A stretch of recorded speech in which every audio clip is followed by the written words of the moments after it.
அதிகமான சிலைகள் புத்தர் பெருமானுக்கு உலகெங்கிலும் பல இடங்கள்ல பல நாட்டுல அதிகமான சிலை அவருக்கு இருக்கு.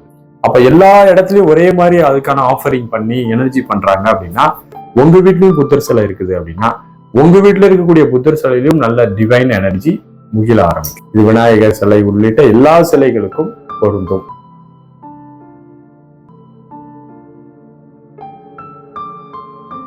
அனைவருக்கும் அன்பான வணக்கங்கள். புத்தர் பெருமானினுடைய சிலையை வீட்டில் வைப்பதால் ஏற்படக்கூடிய நன்மைகள் என்ன, அல்லது ஒரு சிலையை வீட்டில் வைப்பதால் ஏதாவது நமக்கு அற்புதங்கள் நடந்து விடுமா, அல்லது சிலை வைப்பதனுடைய நோக்கம் என்ன, வைக்கக்கூடாதா என்ற கேள்விகள் எல்லாம் நிறைய நமக்குள் எழுதுகிறது. உண்மையிலேயே புத்தர் பெருமானுடைய சிலை அல்ல, எந்த சிலைனாலும் நம்ம வீட்டுல வைக்கலாம், அதுல எந்த ஒரு தவறும் இல்லை. இந்த காஸ்மாஸ் மிகப்பெரிய ஒரு நெட்வொர்க்கால் அனைத்தையும் இணைத்து வைத்திருக்கிறது. அதுவும் குறிப்பாக ஞானிகளினுடைய சிலையை வீட்டில் வைக்கும் போது அந்த ஞானி அவருடைய உடல் அமைப்பை ஒரு சிலையா நம்ம மாத்துறோம். அவர் அந்த உடலில் இருந்துதான் மெய்ஞானம் பெற்றிருப்பார். அந்த உடலில் இருந்து மெய்ஞானம் பெற்றதால் அந்த உடலினுடைய தோற்றத்திற்கு பிரபஞ்ச சக்தியானது அதிகமாக அளவு வந்து கொண்டே இருக்கும். இப்ப நீங்க ஒரு புத்தர் என்லைட்மெண்ட் ஆயிட்டாரு. புத்தர் என்லைட்மெண்ட் ஆன பிறகு அவருடைய திருமேனியை ஒத்த ஒரு சிலைகளை வடிச்சு நிறைய வைக்கிறாங்க. இப்போ புத்தர் என்லைட்மெண்ட் ஆனதுனால அந்த தெய்வீக சக்தியானது அந்த ஃபார்ம், அந்த பிசிக்கல் ஃபார்மும் என்லைட்டடு. அப்போ அந்த ஃபார்முக்கும் எனர்ஜி நிறைய வந்து கொண்டே இருக்கும். இப்போ அதை ஒத்த சிலைகளுக்கும் அதே காஸ்மிக் எனர்ஜி ரிசீவ் ஆகும்.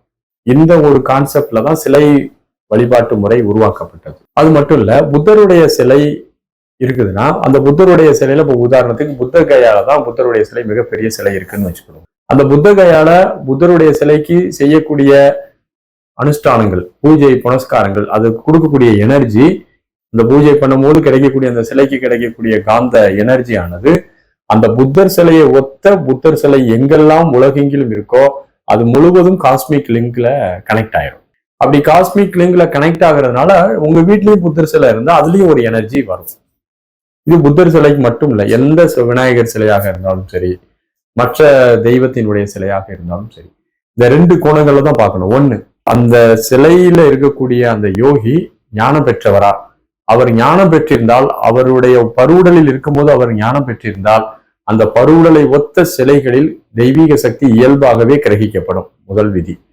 இரண்டாவது, அந்த சிலைக்கு பூஜை புனஸ்காரங்கள் சக்தி ஊட்டப்படும் போது எந்த மூலையில் உலகத்தில் ஊட்டினாலும் அந்த சிலைக்கு ஒத்த சிலை எந்த இடத்துல உங்க வீட்டிலேயே இருந்தாலும் அதற்கும் அந்த சக்தியானது கடத்தப்படும். அது ஒரு தெய்வீக தன்மையாக மாறும். இன்னைக்கு ஒரு காலத்துல புத்தர் சிலை வழிபாட்டை விரும்பாதவர். அவர் சிலை வழிபாட்டை விரும்பாத அந்த புத்தருக்கு தான் இன்னைக்கு உலகம் முழுவதிலும் அந்த சிலை வழிபாடு அதிகமாக இருக்கிறது. அதிகமான சிலைகள் புத்தர் பெருமானுக்கு உலகெங்கிலும் பல இடங்கள்ல பல நாட்டுல அதிகமான சிலை அவருக்கு இருக்குது. அப்ப எல்லா இடத்துலயும் ஒரே மாதிரி அதுக்கான ஆஃபரிங் பண்ணி எனர்ஜி பண்றாங்க அப்படின்னா, உங்க வீட்லயும் புத்தர் சிலை இருக்குது அப்படின்னா உங்க வீட்டுல இருக்கக்கூடிய புத்தர் சிலையிலும் நல்ல டிவைன் எனர்ஜி முகில ஆரம்பிக்கும். இது விநாயகர் சிலை உள்ளிட்ட எல்லா சிலைகளுக்கும் பொருந்தும். அதனால நம்ம சிலை வழிபாடு பண்ணணும் அப்படிங்கிறது நான் சொல்லல.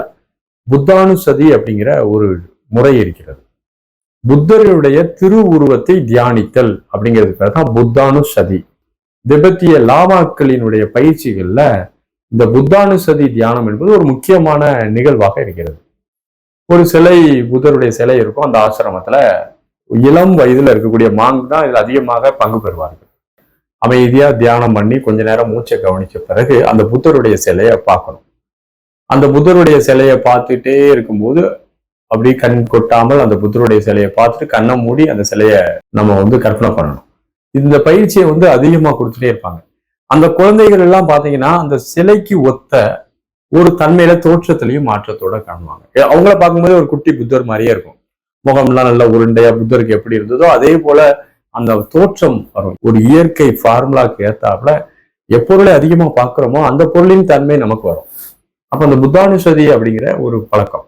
அதே இந்திய திருநாட்டுல என்ன கொண்டு வராங்க, கோயில்ல நம்ம புலன்களை டிஸ்ட்ராக்ஷன் ஆகாம மணி அடிச்சு, தீபாதரணை காமிச்சு, வாசத்தால் 5 புலன்களையும் ஈர்த்து ஒரு பொருளை பார்க்க சொல்றாங்க. ஒரு சிலை, முருகர் சிலையாவே இருக்கட்டும், அந்த முருகர் சிலையை பார்க்கிறோம் அப்படின்னா அந்த முருகர் சிலையை பார்க்கும் போது நமக்கு மணி அடிக்கிறாங்க, காது தேவையில்லாம ஓடாது, அங்க கவனம் கூடியது.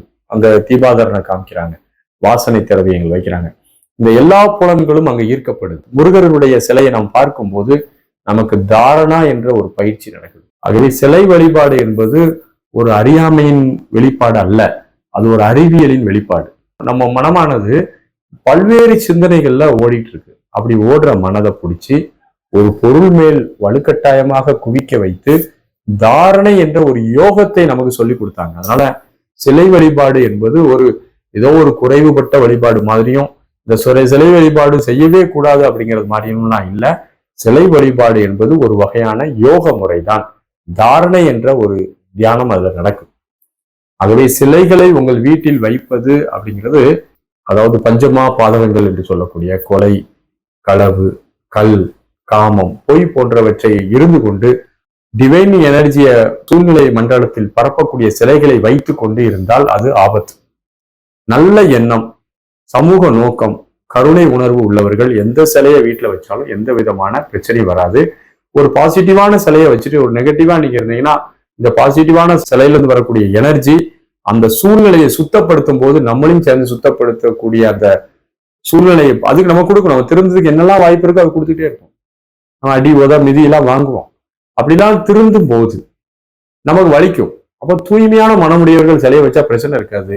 ஒரு தூய்மை இல்லாத மனமுடையவர்கள் ஒரு சிலையை வீட்டுல வைக்கும் போது அதுல இருந்து வரக்கூடிய எனர்ஜியை அவர்களால் தாங்கிக் கொள்ள முடியாது.